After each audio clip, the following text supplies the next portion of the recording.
Hello and welcome to another episode of the Robin Knits podcast. This has been a long time in the making. I in fact recorded sometime in between but never got the chance to edit and post. So I'm hoping to make the most of today. I just want to talk about all of the knitting I've been up to in the summer, give a brief recap of what my summer knitting is like, and also why knitting has slowed down quite a bit for me. So if you are interested in just learning about different projects and keen on knowing what other people are knitting, this is a good place for you to be, and I hope you would allow me to join you for a little bit, give you company, and talk a little about knitting together.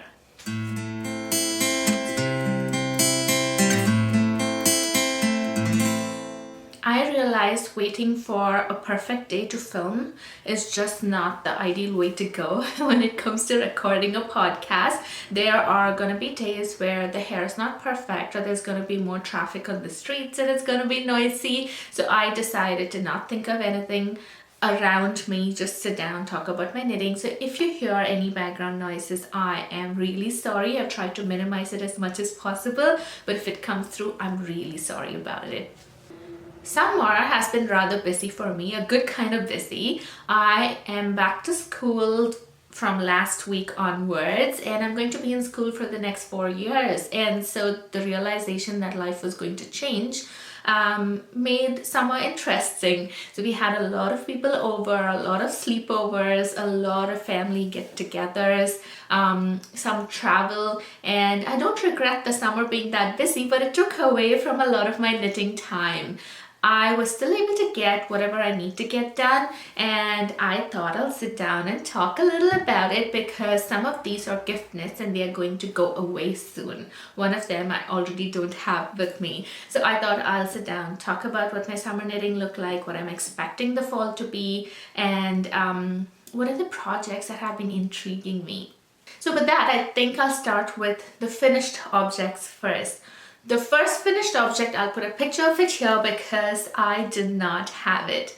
Now, if you watched my 2025 planning video, like the whole knitting plan I had for the year, a lot of it was gift knits. And there were some people in my life who were having milestone birthdays this year. There was someone who was turning 40, someone was turning 50, 60, and another person was turning 70.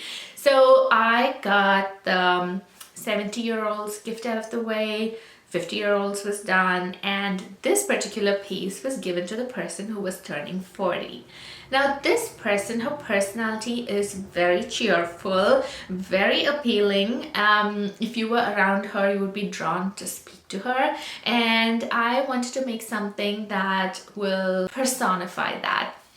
So I decided to make the Over It Slipover by Lily Kate France. Now as I started working on the project, I realized that the project requires you to take a lot of measurements in between the project. And this person was not around me all the time, and so taking measurements would be a problem. I did have a piece of clothing from them, but then I already measured everything, gave back the clothing, and so I didn't have a point of reference for every part that I had to measure at, every checkpoint I had to measure at. I was looking at what was unique in the pattern, and for me that was the cables that ran along the sides of the shoulders, and it ran all the way down into the body, and I liked the seed stitch also in the border instead of a ribbed border, for example. So I decided to take those features from the Over It Slipover, but follow the pattern, follow the stitch count of the chunky Lulu Slipover by Petite Knit. Now Petite Knit, usually when it comes to gift knits, I like picking her patterns because I know what to expect. I know there's not a lot of surprises in there, and I know it's also easily modifiable. And so I decided to pick her pattern, but then integrate the features of the Over It Slipover into the chunky Lulu pattern. And that's what I did. So I'll put a picture of it here, and you will notice that it looks very different from the chunky slipover, but it still has buttons on the side. The Over It Slipover, there are cables that twist and join the front and back panels together, and a section of that slipover is knit in the round. But the chunky Lulu Slipover is knit separately. The front and back are knit separately, and they're connected together by buttons on the side. So I decided to do that, but instead of the ribbing I used the seed stitch, and I included the braids, the cable braids, not the cable braids, I think it's just a simple twist. I included it on either side of the whatever framed the body of the slipover.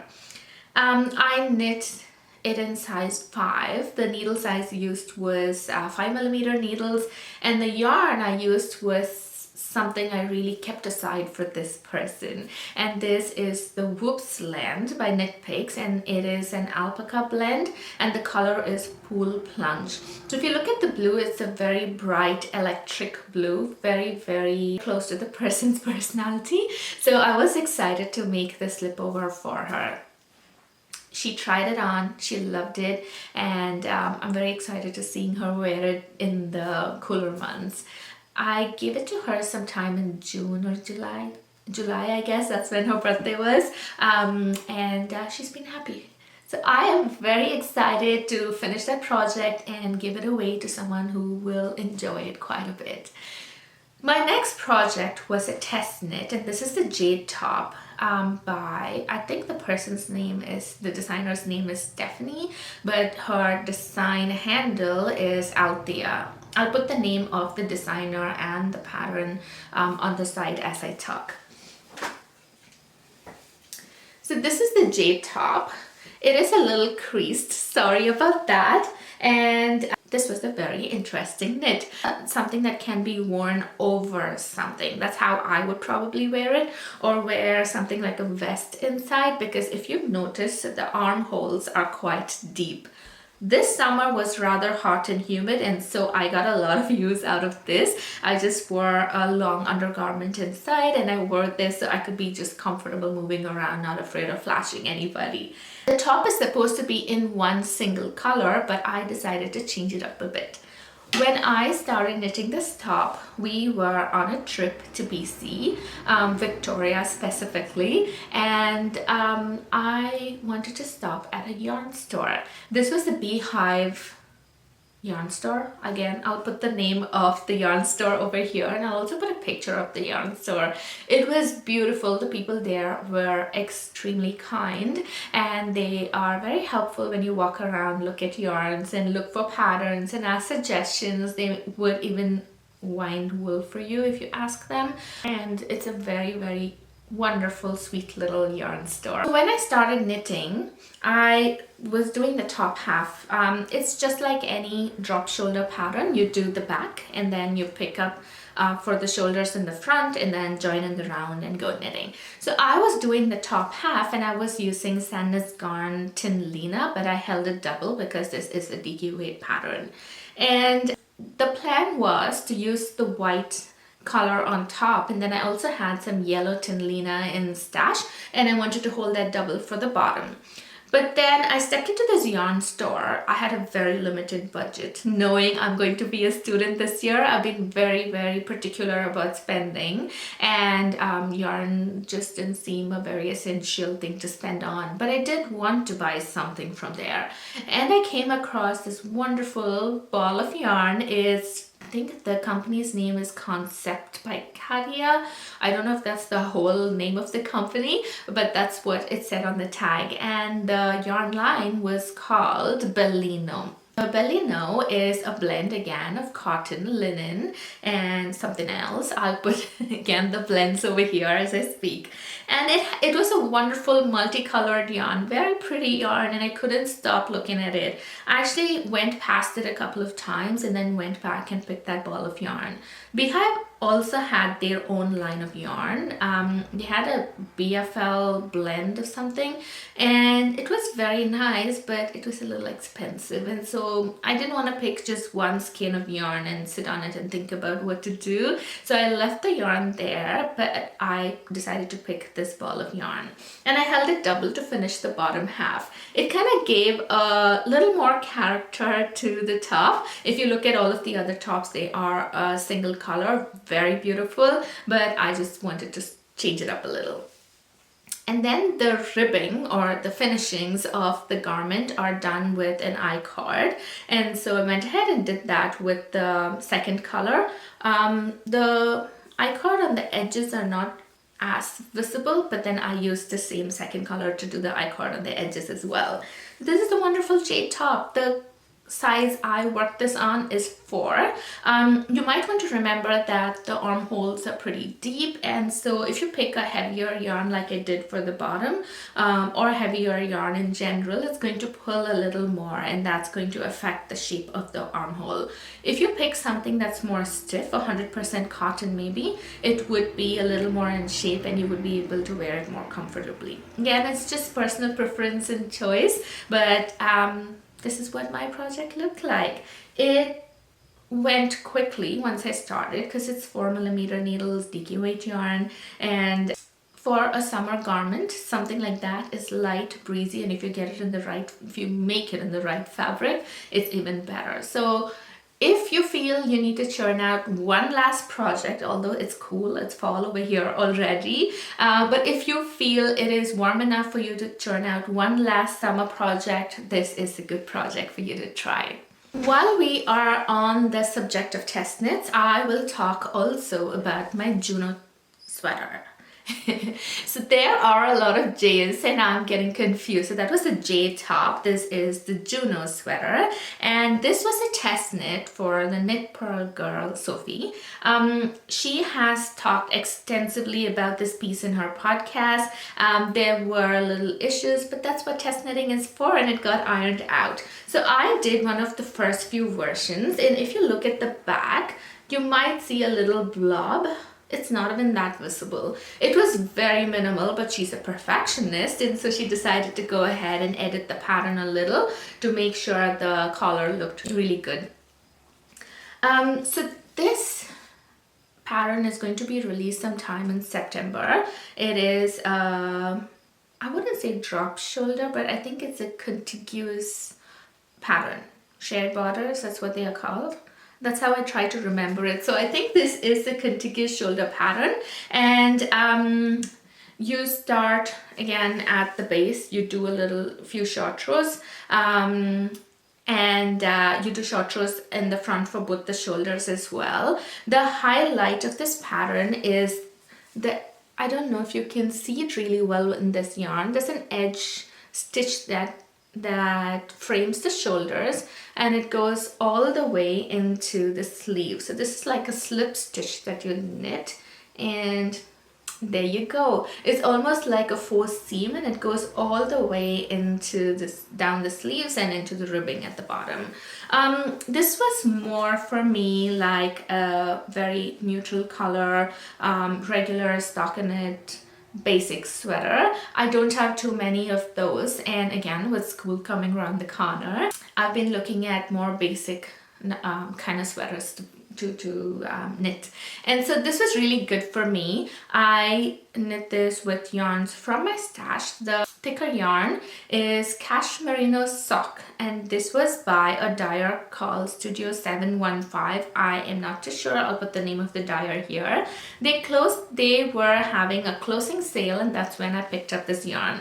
This colorway was called Moondust. I've been looking for something with a creamy background but speckles, not variegated but speckles, and this seemed to be a very good choice for that. The yarn is pretty evenly dyed. So if you look at the first skein, it went all the way down here.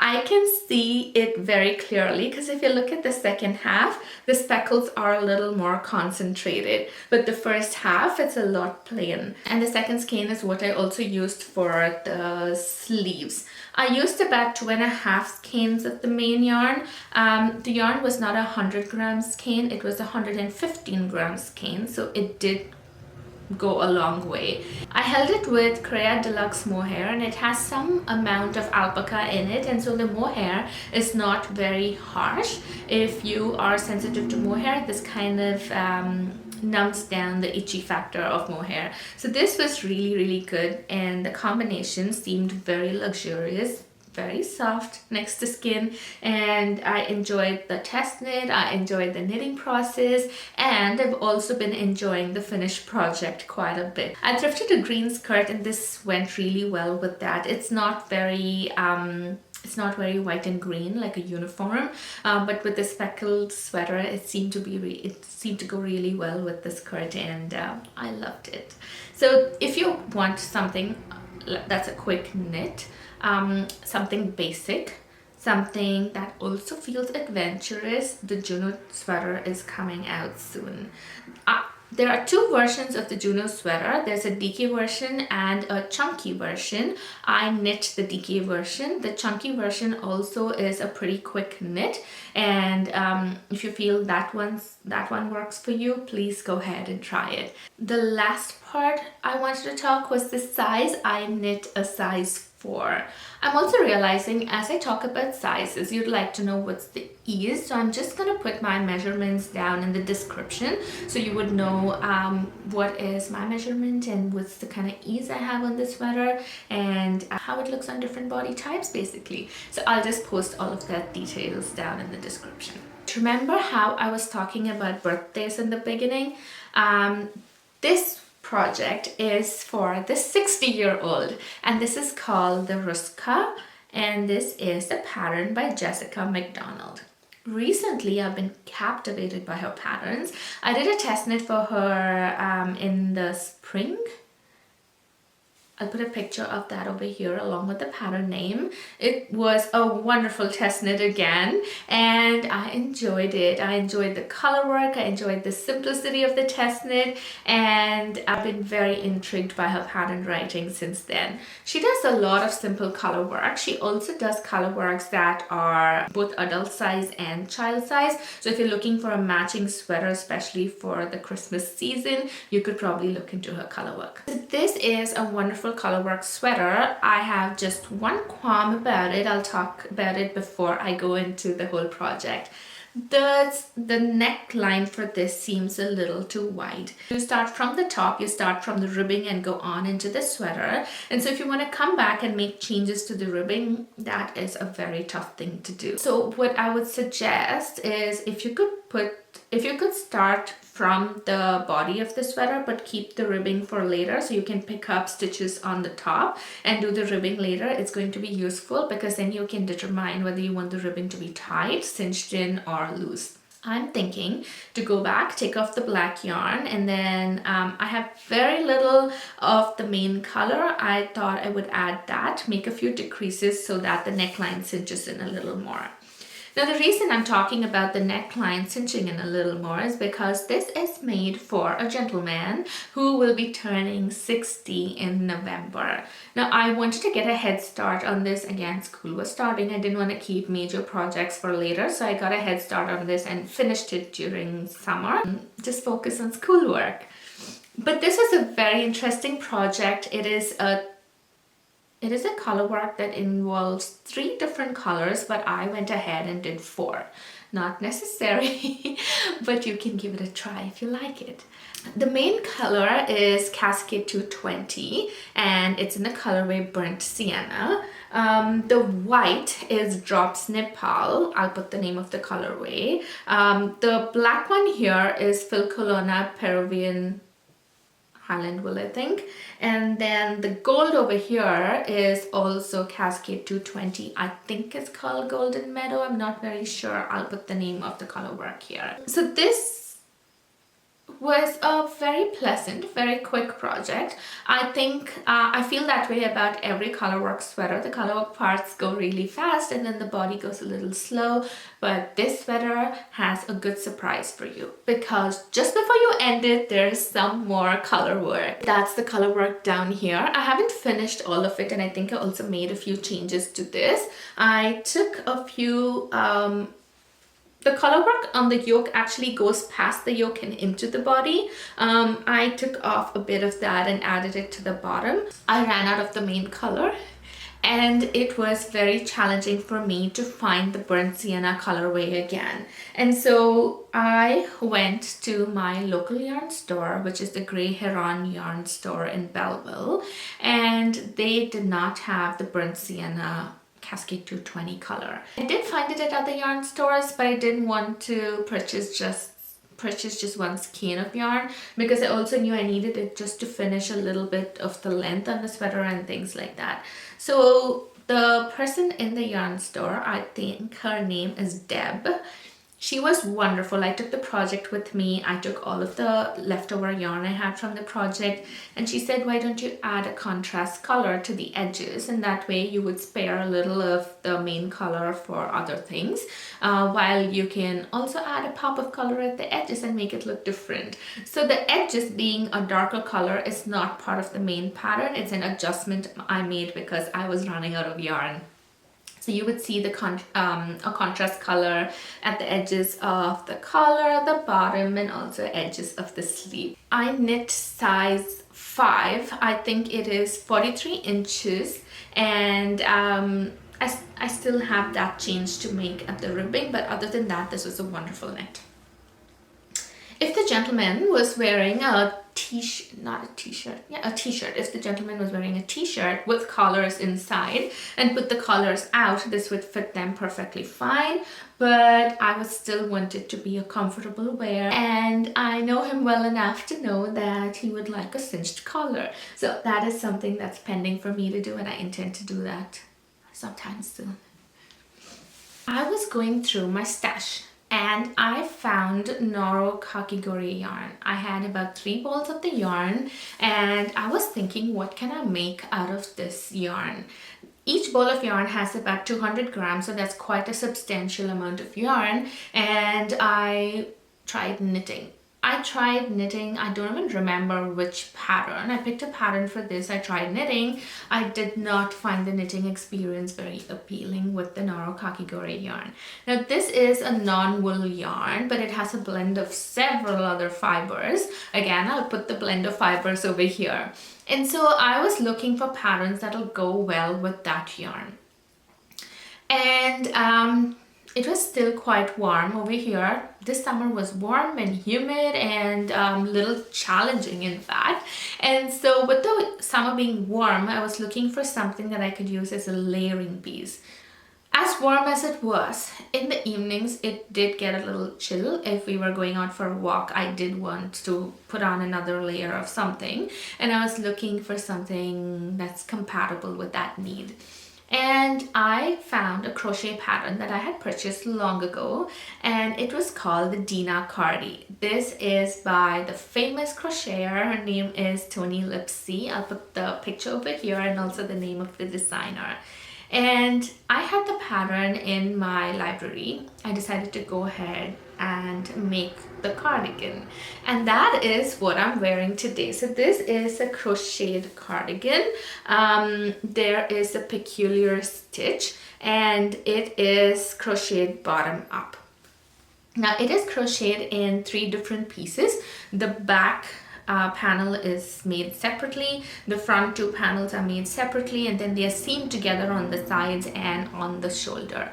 I decided to do things a little differently. So when I cast on all of the stitches for the bottom, including I just added up the back panel stitches, the front 2 panels, and cast them all together. And then I went ahead and knit and crocheted it for as long as I wanted it. The length seemed about right, and once I found that was okay, I separated for the front and back, and then crocheted the back panel, the front 2 panels, and seamed it on the top. Now this is crocheted. I think you can find the seam here. I'm not very sure how it shows up on the camera, but I think that's the seam. And then I picked up for the sleeves. This is where the sleeves are, and then I went ahead and knit the crocheted the sleeves. The crocheted sleeves, if I was crocheting it in the round, the pattern looked a lot different from what it would look if I was crocheting it flat. Now since I had crocheted the body flat, I didn't want the pattern on the sleeve to look different, so I crocheted it flat as well, and then I just crocheted the ends together. So that's what this line over here is. Once that was done, I went ahead and picked stitches at the bottom to do the ribbing, and then pick stitches all along the button band, and then knit the ribs. So instead of crocheting the ribbing, I knit the ribbing both at the bottom, the button band, and also the cuffs I knitted. So So this was a very nice pattern that had a mix of both crochet and knit. The crochet part is the part that's written on the pattern, but then the knitting was a modification that I did. I also went ahead and added knit pockets. Now I don't have much space to stand and show you everything I really want to, so I have been taping parts of the cardigan as I spoke, and I'll put a video over here so you can look at it and you'll understand what I mean. I crocheted the smaller size. The pattern I think has only 3 different sizes, and it is an oversized pattern and it's supposed to fit many body types. The designer is also very considerate about size inclusivity, so I know she had a plan in mind when she decided to keep it only for 3 different sizes. But this is again a very easily modifiable pattern if you are familiar with crochet, and you can always write to her for support. She's very helpful and would be happy to respond to you. So this, I used the Noro Kakigori yarn. The crochet hook I used was 6mm crochet hook, and for the ribbing I used about 4mm needles. For the pockets I used 4mm again because I wanted the fabric to be a little more close knit and secure because it was going to be a pocket. I wasn't going to put anything in the pocket, but I do have a habit of putting my hands into the pocket when it's really cold, and I knew I would regret not putting it on. Also, when I finished the cardigan, it just felt like it needed a pocket to complete it, and so I decided to go ahead and do that. I've been living in it. I haven't taken proper finished pictures yet. I am so glad I got it done. This was more like a comfort wear. The first day of school I wore it to my orientation. Somebody complimented me and I said, well, yeah, thank you, I made it. And they were like, whoa, it looks even more beautiful once you say you made it. And got my confidence up a little. It is, however, a very holey pattern in the sense it's more like a mesh. There you go. I'm trying to hold it up against the light so you can see what it feels like. It's not like knit fabric. It has a lot of holes in it, and so it's not gonna keep me warm, but it is a good layering piece if you're looking at wearing it on cold days. Not windy days, but cold days, it's okay. Again, if you are looking for a quick knit, the quick project completion, this is a good crochet project to finish. This would be a good segue into my works in progress. I do have a few projects that I started a while ago, but I haven't finished. I just want to talk a little about my no frills cardigan. I decided to frog it, and I'll use the yarn for something else, but I just didn't feel it. That was supposed to be a gift knit for somebody earlier this year, but I knit something else which seemed more appropriate, and so I just decided to frog this and reuse the yarn for something. As a student, remember, budget is low, and so having extra yarn just feels really nice as well. I have been craving for cardigans, especially when it comes to layering. It's also fall, and so I went into a rabbit hole looking for different cardigans. And then I realized I have the Sandnes Garn pattern book, and I had an Oxford cardigan pattern in it. I want to prop up the book and show, but I'm not sure if I'll be able to get the picture in the frame really well. So I'll post pictures of it and also post, also show the Ravelry page of what different projects look like. Now I am doing a nursing program, and the scrubs I'm supposed to wear are navy blue. It is a specific kind of blue, and I wanted something to layer on top of my scrubs.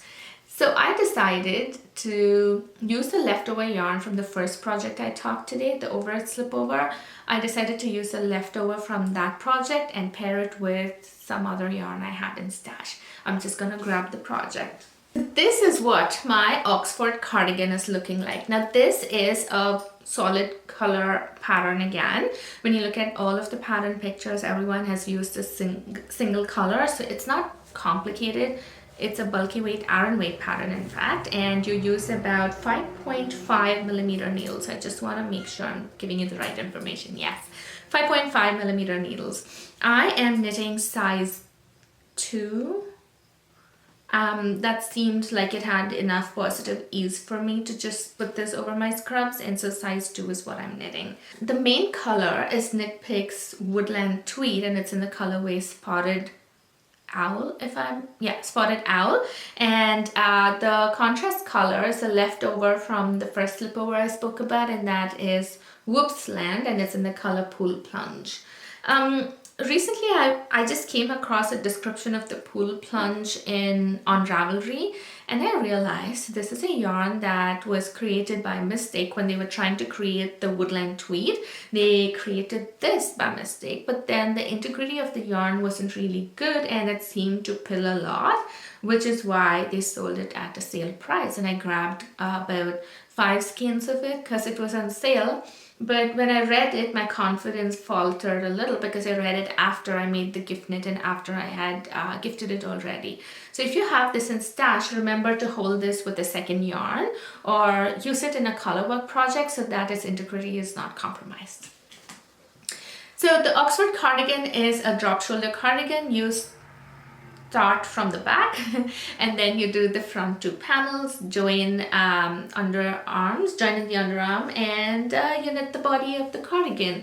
I like this cardigan also because the length was a little longer, so I knit it a little past my bum, and I haven't really blocked it, so I think after I block it you would be able to see this a lot better. I decided to stripe it, as you can see, but I tried to mix it up a little. So the first 2 stripes are just solid stripes and the next 2 stripes are color work. It's simple 1 by 1 color work, and this is the first time I knit color work flat. I am now confident to tackle a few projects that I've been putting away just because knitting color work flat seemed intimidating, and one of the patterns I've been looking at is a terracotta sweater color work flat, because it's again a drop shoulder but you have color work on the top half, which means it is knit flat. And so I feel I am ready to tackle that, but I'm not so sure yet. I'll wait on it a little more. And then I just repeated that. So solids, color work, solids, color work, 1 solid. And then I realized that I reached the appropriate length that I was looking for, and I decided to finish it with the ribbing. The ribbing is supposed to be about 15 centimeters long. Mine is not 15 centimeters long. It's about 7 or 8 centimeters, and I felt that was okay. And then I went ahead and started knitting the sleeve. I have just finished 1 sleeve. I'm almost finishing 1 sleeve, and I have the other sleeve to go. I went ahead and finished the button band. I have a few wooden buttons in stash, and I think I'm just gonna see what can fit this and stitch the button band. I'm not sure if I'm going to ever button up this cardigan, but I wanted to have that option just in case. Finished pictures of this cardigan looks beautiful with the buttons on it, so I did want to have the buttons on, have that option, but be okay with leaving it open if I wanted to. That was it about the Oxford cardigan. I hope the next time you see me, I would be wearing this. This also, like I was saying, since I was craving cardigans, I went into a deep dive of cardigans, and I created a Ravelry bundle just to go over what different cardigans I've been looking at. And I thought I'll maybe make a video because I feel the fall season is the perfect season for cardigans, just to feel warm, snuggly, and have that option of having a layer. So I will probably make a pattern roundup of cardigans, and we'll talk about that when time comes. Now, if you have again watched my knitting plans for 2025, you would have noticed that one of my main big highlights of the year was to make matching cardigans for Sam and me. Sam is my husband, and I wanted to make a matching cardigan for Christmas. Sorry, matching jumper, matching sweater for Christmas. So I did a deep dive into different Christmas kind of cardigans. Again, I didn't want it to be too Christmassy because I wanted to be able to have the option of both of us wearing it past Christmas as well. So I went ahead, looked at different kind of patterns and zeroed in on another of Jessica McDonald patterns, and this is called the Winter Woodland. I have gone ahead and knit it, not the entire project, but again, since I was going to school, I was trying to prepare for projects. So what I've been doing is casting on projects, finishing the complex parts, either the shoulders or the color work parts, joining it in the round, and then I would leave it and move on to the next project so I can work on it if I was listening in class, or if I had time between school, or if I was watching a presentation but where I needed to pay attention but my hands were free. I could probably simply knit in the round without paying too much attention to the project itself. So this is what the project looks like. I finished the color work parts of it. I'm sorry about the clinking of the needles. I'll try and keep it as minimal as possible. So this is what the color work looks like. I think it looks wintry enough to wear it all through winter, but it's not so Christmassy except for the colors. So I really like the idea of this project. Sam picked the colors and I decided to make the same colors for him and me because I like the color as well. So this is where I am at. I've been knitting this when we were watching something, or if I was going through my reading material, so I could scroll on the computer but then knit on the side. This is what I've been doing. So I am very excited for how this looks, and I feel like it's going to be soon at a point where I can cast off the body and then start working on the sleeves. This one I don't think has color works on the cuffs and the bottom, and I don't intend to put one as well. So it has been a wonderful knit. For Sam, I knit size 6, only because I wanted him to have deep underarms, like the what do you call this? The underarm depth. I wanted him to have a little more, but also have a little option to wear other stuff inside and use this as a layering piece. He usually wears a shirt or a t-shirt inside his sweaters, so I felt this would be a good layering piece. He also has a lot of year-end Christmas parties at work, and sometimes one of their party themes is just wearing funny Christmas sweaters, or just Christmas sweaters. They don't have to be funny. People choose to wear funny stuff, but this is something he can wear to one of those parties.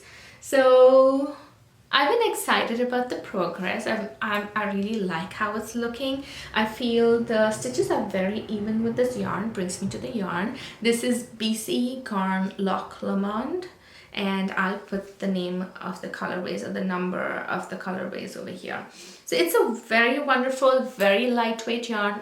Barely weighs anything. I was holding up the Ruska Sweater and this weighed a lot more than this. This is very lightweight. I think the entire sweater so far weighs about 200 grams or less than that. I'm actually holding the skein of yarn that will if I finish knitting with this whole skein, then it would be 200 grams. So it's a very lightweight sweater. You can get a lot done with less yarn.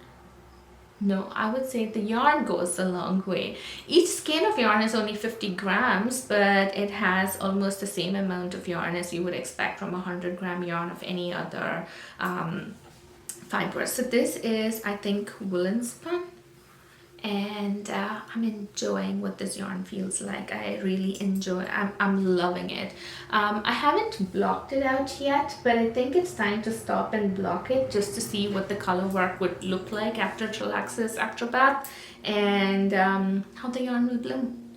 So I'll probably do a mid-project block, and that would give a better idea of how long I want this to be as well.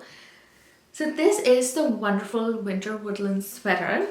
Again, I did a deep pattern dive to see what would be appropriate Christmas sweaters, and I wanted to make a video about it, but I do see a few videos about it already, and I don't want my videos to be repetitive. So I decided to think about it a little more and see if those videos covered the same patterns as mine. If not, then I'll make one, but otherwise I'll just put it on the shelf for a little bit.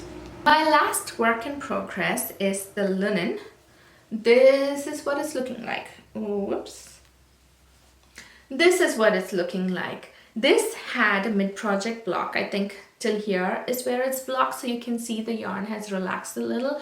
It's got creases because I haven't worked on it for quite some time, but again, I had brought it to a place where I can knit on the round during classes or if I'm watching something or studying. This hasn't been much of a priority. The yarn that I'm using for this is Pearl Soho's Linen Quill. So working with the yarn has been wonderful, very pleasant. The yarn grows quite a lot lengthwise, which I didn't realize when I did the gauge swatch, but I did a mid-project block just to see if the armhole depth is too much. Seems okay. It is a little deeper than I would want it to be, but it's not deep enough for me to stop and rip back. So I decided to just leave it as is. So this is a project that's going to be on the go. I don't know when I'll finish it, but I'm not in a rush to finish it either. And that is what my summer knitting has been like.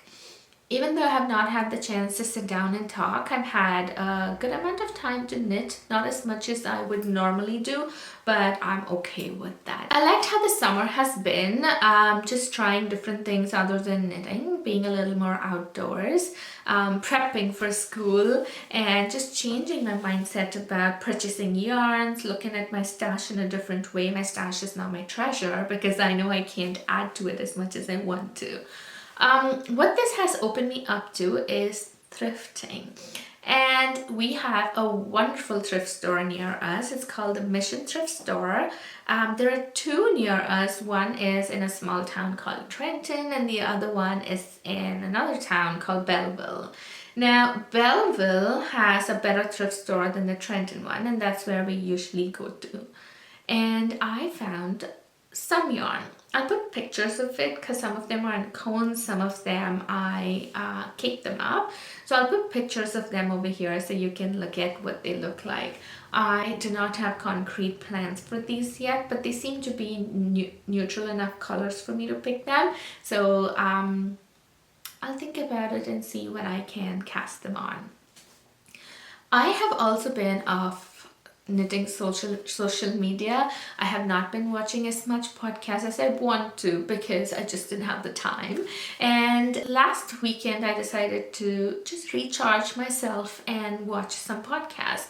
And I realized a lot of the podcasts that I enjoyed watching, they either don't record anymore because they might be like me and just enjoying their summer, or they have decided to take off all their content from YouTube and deactivated all of their social media accounts, which is not a bad thing. I think people do need a break, goals in life change, but it just felt like there was suddenly a gap, a void in the knitting podcast world. So it has opened me up to looking for different podcasts. If you have podcasts that you enjoy and you would like to share them, please put them down in the comments below. I am looking for good podcast options. But otherwise, it just seemed very different. I have been out of touch with all of the new patterns that have come, but as soon as I engaged again with the knitting content, the Rosy sweater has been a big success, and I'm very intrigued by the sweater.